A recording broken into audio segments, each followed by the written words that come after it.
Hello, my name is Jamie and welcome back to the channel. Unlike any other channel that showcases Pokemon Go PvP content, my channel exclusively showcases Shadow Pokemon. So if you're into that type of content, I'd appreciate it if you could like and subscribe. So let's get into today's video. In today's video, I will be discussing the best Shadow Pokemon for the Ultra League. If you're a returning subscriber, I'm sure you already know that I was the first documentary trainer in the world to reach Legend only using Shadow Pokemon. So I've got a lot of experience in using Shadows, and these are the best Pokemon that you should be investing in. We have got 4 tiers today because Ultra League is where Shadow Pokemon are by far the strongest. So there's a lot of viable Pokemon. So let's get right into it. In tier 1, the top 10, we've actually got something called a God tier. There is 4 Pokemon that are absolutely God tier Pokemon. These are the ones that you need to prioritize making, and they are going to be Shadow Drapion. Shadow Drapion is an absolute monster. You want Poison Sting, Crunch and Sludge Bomb. Obviously in open you can handle Giratina, Cresselia, all them stupid double charm teams. Sludge Bomb from a Shadow almost one-shots. Nothing really hard counters it, only Swampert or ground types, you don't really see other than Swampert. But they have to go for Earthquake, and you can get normally 2 Crunch if you get a couple of Poison Stings. You can actually force a Shield. So it's an absolute monster. And this is what I like to call the GOAT of the Ultra League. Swampert, sorry Jeff if you're watching, you know that Swampert is the GOAT. With shields and energy, this thing is absolutely unstoppable. Even if you catch a grass type, something like a Venusaur, Earthquake does huge damage. How I like to use it is you build up energy, you bank that, and end game. With shields it beats anything, even Cresselia. And now we've got Lapras, again an absolute monster. If you're going to play Ultra League, you know Giratina's going to be everywhere, and this thing's an absolute wall to it. Swampert, super common. You obviously absolutely annihilate that. Even Cresselia, if it's not running grass, you've got a pretty good matchup there. It's just so bulky. You can actually beat Obstagoon in the Zero Shield if it's not running Cross Chop. And they are obviously hitting you for super effective with counter. Even Escavalier, you can actually force a shield because you reach 2 surfs after shield. That's just ridiculous. That's just how good it is. And then we've got Snorlax. I love this thing. This thing is the damage sponge. Obviously you can handle Cresselia and Giratina with your lick. Body Slam spam puts on so much pressure. With that superpower coverage move, you can beat things like Registeel, Melmetal. It's just a monster. Snorlax is an absolute staple of my Ultra League team. Moving on to the rest of the top 10, you've got Shadow Abomasnow. Once again, something that absolutely dominates Giratina. Dominates all the water types. This meta is real heavy in water. You know, some people are running triple water. It's actually triple water I've showcased on the channel. That energy ball is an absolute nuke, and any flyers don't want to eat the weather ball ice.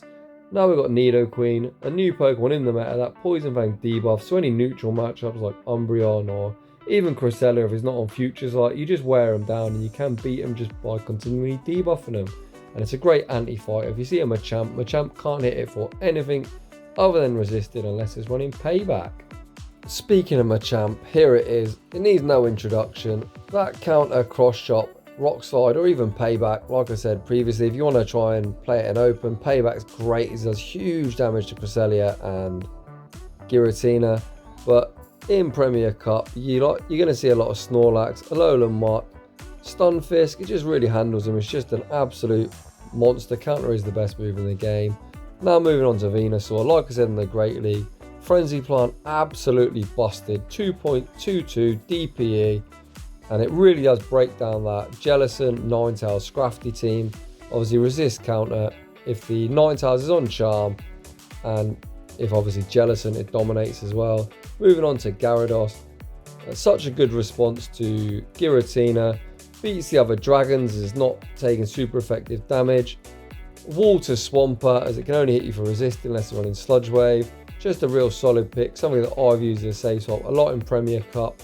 Gyarados, an absolute staple, and it's only 12k for that second move. That completes the top 10. Moving on into tier 2. Shadow Blossom. Why is Shadow Blossom so high up? Let me tell you, Leaf Blade is an absolute spammy move, and it's 2.0 DP, which is absolutely monstrous. And I'm sure if you play Ultra, you know that dark types are everywhere. That coverage move of Dazzling Gleam is a beast. And now we're moving on to Crowbar.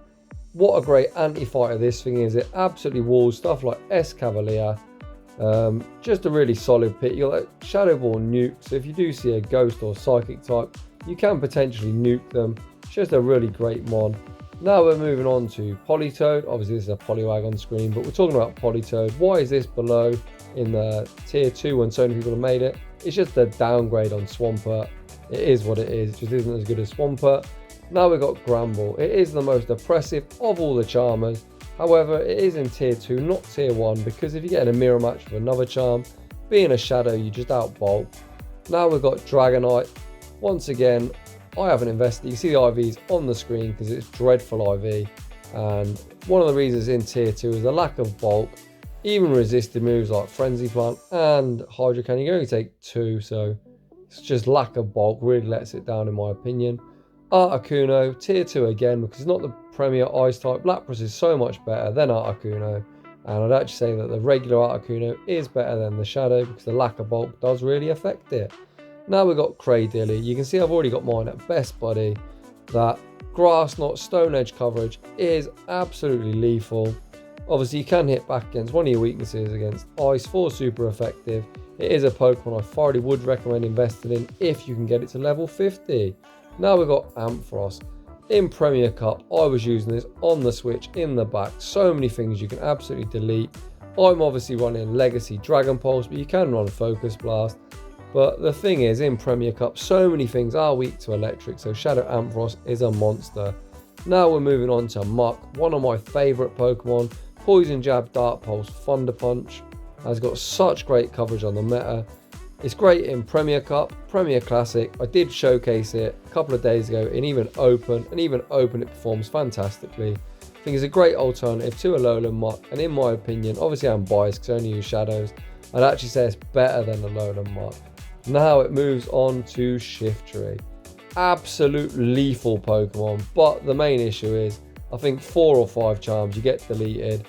Shadow Machamp deletes it, so it's quite an RPS Pokemon. It has some real great matchups with Shield and Energy, but obviously there's some things just hard loses to. Now we're going to move on to tier 3. We've got Shadow Charizard. Why is it so low? Charizard already is quite an attack weighted Pokemon, so it is quite squishy, so the Shadow bonus really isn't helping it out. Then we've got Tangrowth, Pokemon that I really have enjoyed using. That Rock Slide coverage is really nice. Speaking of Charizard, it is something you can one-shot, even after Rock Slide being nerfed, but there are better grass types in the meta. Next, we've got Shadow Hitmonchan.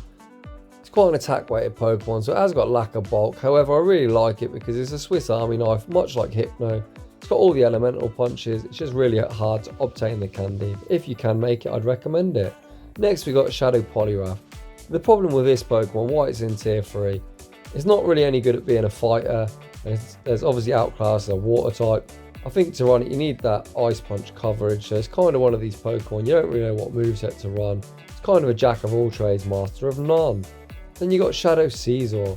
Really great against Cresselia. Really great against Charmers, but the lack of bulk, I mean, it's pretty useless in neutral matchups. And it's kind of just a niche pick. Does win some matches really hard, but nothing really to write home about. Next, you got Shadow Hypno. It's quite low down. I would rate this quite highly. However, you can see that I've only got 179 XL candies. It's really hard to make, and it does need to be level 51. Then moving on to Shadow Fortress. This is a really interesting Pokemon. Already got mine at best buddy. Once again, hard to obtain the candy. However, Neato Queen Double Dart is a really common strategy, and this thing has play against all 3. Next, got Suicune. Really great Pokemon in the Open Ultra League. You can see that I run it on Hydro Pump. Why is it in tier 3 and not any higher? It's because this Pokemon really benefits from its bulk. So when you turn it into a Shadow, you actually lose that bulk. So that's why it's so low. Again, Shadow Magnezone. Pokemon I have used quite a lot. It's great fun to use, but the lack of bulk, being a Shadow, once again, you can't really tank anything. Frenzy Plant does about 65%, and that is resisted. That, again, moves us on to the next Pokemon. Really, really oppressive with the Dragon Tail buff, but I'll give you an example of matchup. Say you're facing an Empoleon. By the time you've reached the Earth Power, you're already deep into the yellow on HP. So, moving on into the 4th tier. You got the king of all glass cannons, Shadow Honchkrow. Really fun Pokemon, but let's like, let's face it, you're not going to win too many matches using it. Then we've got Shadow Kingdra. I put this in tier 4. You can see I'm working on mine 2 best body. However, again, the lack of bulk isn't really going to help it out. Kingdra is a great safe swap because it's so bulky with a debuff. The lack of bulk might make you lose some of their matches. Again, we've got another glass cannon. You can see mine is a rank 2. The issue is that you're double weak to counter, and counter is such a common move, and there's a lot of counter users in the meta. It's going to be quite difficult to use. That's why it's tier 4. We've got Shadow Electivoire, another glass cannon. Glass cannons that are effective are stuff like Machamp, which offer a lot of fast move pressure. This thing obviously is only charge move pressure, and the nuke move does debuff yourself, so it's quite a difficult Pokemon to use. That's why it is in tier 4.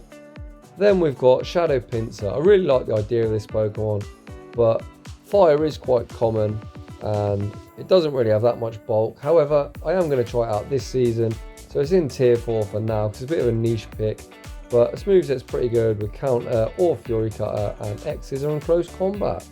Then we've got Ninetales, a Pokemon that I love. I just showcased it yesterday in the Kanto Cup, but Ultra League is full of water.